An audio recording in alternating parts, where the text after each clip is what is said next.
Now, Summerville Town Council members are considering a new hate crimes ordinance to enhance penalties for crimes inspired by bias toward a person or group. News 2's Delilah James heard from town officials and advocacy groups about what impacts the bill could have on the community.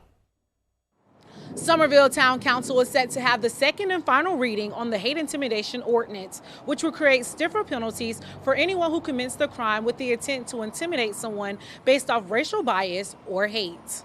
The town of Summerville is working to fill a gap in statewide laws. South Carolina is one of 2 states that do not have a state-level legislation for hate and intimidation, and I know there are several municipalities around the state as well as the Municipal Association that has seen that has affected some of the business opportunities and investors that could come to a community. If Summerville passes the ordinance, it will join in its low-country neighbors, Charleston and Mount Pleasant, who have passed similar laws recently.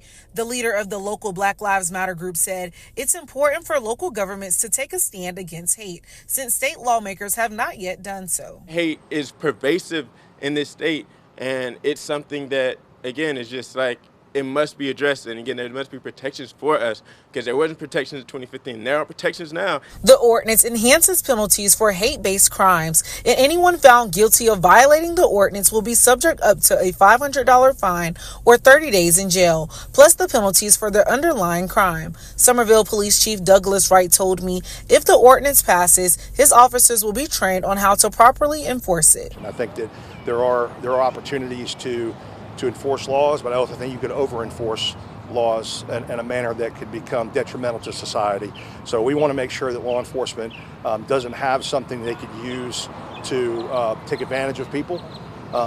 The meeting is underway, and we will have the final decision posted on our website at count2.com. Reporting in Summerville, I'm Delilah James, Count 2.